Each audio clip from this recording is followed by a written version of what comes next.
All right, that was a bad game. That's all I can really say. As we see here, Canucks play the Flames tonight, January 16th, Saturday night, and it was not good for the Canucks. Yes, my hair's a mess. No, I don't care, because the Canucks are a mess, and they didn't care tonight. So, coming to this game, Holtby versus Markstrom. Markstrom's first game against the Canucks. He was going to be good tonight. That was kind of just obvious. He's up against some boys that he wants to prove himself against. He wants to be like, hey, you guys didn't give me 6 years. You guys didn't offer me 6 years. Here's why you should have. And obviously, I don't think the Canucks made the wrong choice not giving him 6 years, but he was okay. He was solid. So I got some notes to start the game. Since this is my first season doing recaps, this isn't something I've brought up before. Calgary's arena looks like a saddle, and that's the point of it being called the Saddle Dome. And that's dumb. That's just something I wanted to get out there.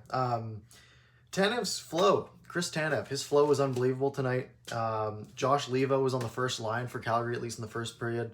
And Jake was back on the first line, again, at least in the first period. That definitely changed throughout the game. So, quick recap of this one. We'll go through some of my thoughts, and then we'll talk about what's next for the Canucks. So, first minute of the game. In the very first minute, Sean Monahan had a wide open net for a tap-in.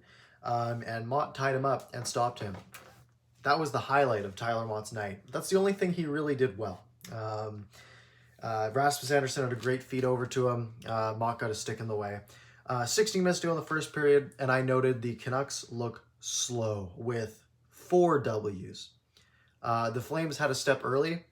That stayed the theme of this game. About 7 minutes into the game, 6.5 minutes into the game, Lucic redirected a pass in front of the net. Holtby didn't see it. This puck was sort of a pass from the point. Lucic tipped it, slid. Holtby's still just standing there. Didn't notice it. Slides right into the post, luckily. 11:44 to go in the first.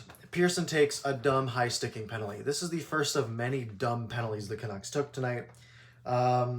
About 15 seconds into the power play, literally 15 seconds into the power play, Sean Monahan scores a little tic-tac-toe. Lindholm down low to Tkachuk, in front to Monahan, and they score. Sort of the classic bumper spot power play goal. So 1-0 Calgary, 11:29. Look, nothing to be worried about yet. There's still 50 minutes of hockey to go. 30 seconds to go, or 30 seconds later, 10:50 to go in the first period. Pettersson has a step on everybody. And Jake has the puck on the wall. You can hear Pettersson call for it.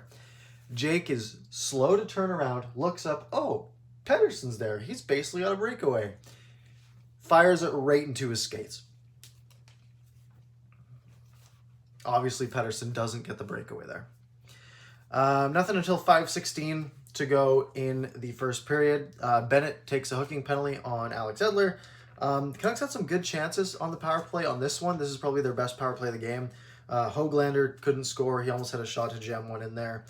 And then just 40 seconds later, Quinn Hughes takes a high stick from Mikael Backlund. So we get to 5-on-3. Besser gets a one-timer chance. Höglander had a shot go right through the crease. Again, no goals on that one. You got to capitalize on those. You get a 5-on-3 chance. Canucks still haven't scored on the power play this year. Nothing doing there. 2:20 to go in the first period. Tanner Pearson takes a Nate Schmidt shot right to the ankle. He would come back to start the second period. In the second period, Gaudette wasn't on the bench. He did come back, though, as well, with 11 minutes to go in the second. 17:11, Niels Höglander takes an interference penalty for tying up Dylan Dubé. Bad penalty. A minute and a half later, Tyler Mott takes a hooking penalty on Giordano. 5-on-3 for 16 seconds for Calgary. I have a note here. Calgary's getting shots on their power play, unlike Vancouver. And that was basically the gist. They were actually getting high percentage chances, and the Canucks were not. Canucks ended up killing both of those, though. Still 1-0 after that. A couple minutes later, 12:36 to go in the second period. Brock Besser gets hooked by Noah Hannafin. Canucks go to the power play. Again, absolutely nothing happens. No high percentage chances.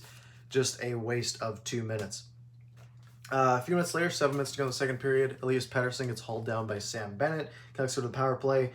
And then a minute into that, Tyler Mott takes a penalty. His second. Is that his second of the game? Yeah. Tyler Mott takes a penalty. Bad penalty for a little trip there, so we go to 4-on-4. Monahan puts it off the post during that 4-on-4 time. And then while Calgary's on the power play with 8 seconds to go on the Mott penalty, Dylan Dubé scores on the power play. Lucic was clogging up the lane with the screen. Little one-timer. Mangiapane made a great pass, spinning, getting that to Dylan Dubé, so it's 2-0 Calgary at this point. Second period, my one note that I had is there was basically no good scoring chances for Vancouver. Guess what my note was for the third period? It's the same. All right. Third period at the start, I noticed Höglander was up at the first line. Jake was down to the second line. The lines were just in a blender the entire third period. 12:15 to go in the third period. I only have 3 notes for the third period. That's how boring it was. Pettersson and Zach McEwen on a rush, 2-on-1. Pettersson gets it over to McEwen. Markstrom makes a save. Definitely their best scoring chance of the game, to be honest. It sort of hit Markstrom. He kind of tucked in. It kind of caught him right in the inner elbow here, but he made the stop. Basically, that was the Canucks' best scoring chance of the game, and it wasn't a great one. A couple minutes later, 10:52 to go in the third period. Alex Edler randomly hits Tkachuk. Yeah, it's in the neutral zone. Calgary's moving on a rush. They got a guy coming up the left wing. Edler is on his right, so Calgary's left, trying to sort of, you would think, angle out the guy who's coming on the rush. Instead, he just steps up and hits Tkachuk.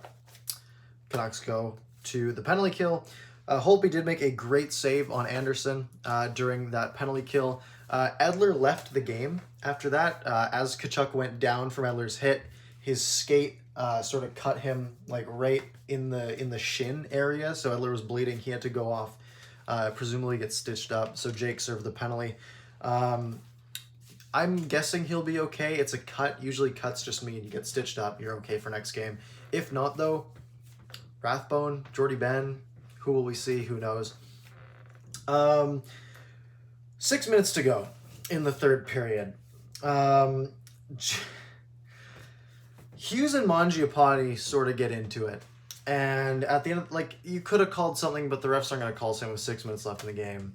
And then after that, Mangiapane and Hughes are sort of tied up in front of Holtby.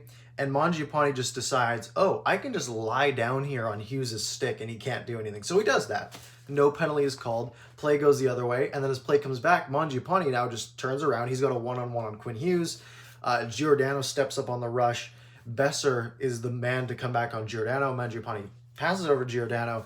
Besser slashes his stick, breaks it in half. So Besser takes a penalty off that power play. Matthew Tkachuk scores. Holtby had a shot come sort of right here. He just dropped it, and Tkachuk buried it. So that's your recap of the game. The Canucks didn't have a single good scoring chance, in my opinion. My thoughts for the game. This might have been the easiest game of Markstrom's career. The Canucks did not, I think they probably had 25, 30 shots, but they were all from the outside. They were all low percentage. There was nothing where I was like, oh, they almost scored. None of that happened. They didn't have a single good chance. The power play looks stagnant, and special teams as a whole were bad. Canucks allowed 3 power play goals in this game. All 3 of them. They also allowed 2 last game. So they've allowed 5 goals on the penalty kill. They don't have a single goal on the power play. The power play just doesn't look good, and the penalty kill doesn't look great either. So something needs to give there.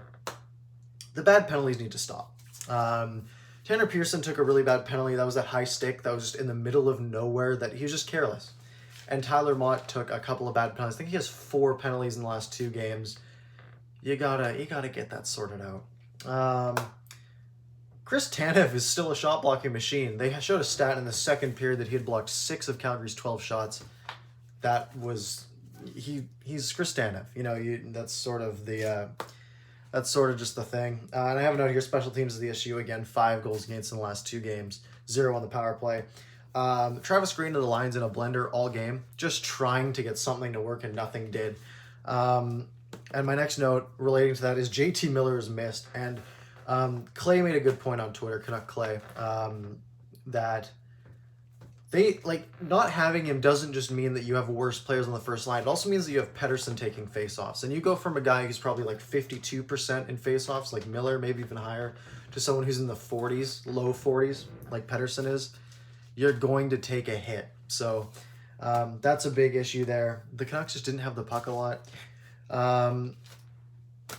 Yeah, those are my notes. Game pucks. I give away game pucks every game. Parker's pucks, game pucks. You see what I'm doing here. Let's think here.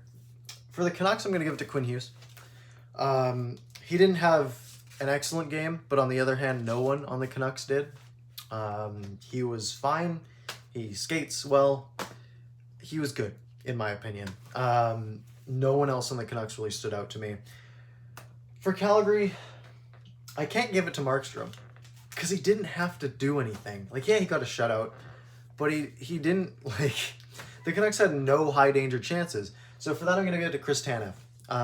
Chris Tanev was, again, like I mentioned, a shot blocking machine.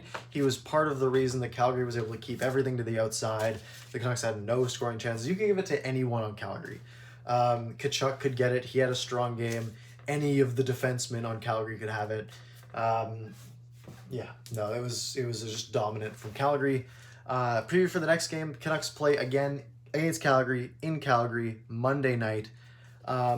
I would bet on the Canucks being almost embarrassed by this game and coming out a little harder, but I don't know if I'd be putting any money on them winning. Anyways, let me know your thoughts on the game in the comments below. I'm sure a lot of people probably won't be sticking around this long on such a negative post-game review, but we'll do some analysis tomorrow. Potentially, we'll have some sort of video coming out tomorrow. If you're wanting to stick around for those and post games that might be happier throughout the year, hit subscribe, hit like, follow me on Twitter, do all that good stuff. Smash the like button, as all of the good YouTubers say, and we'll see you tomorrow or Monday. We'll see.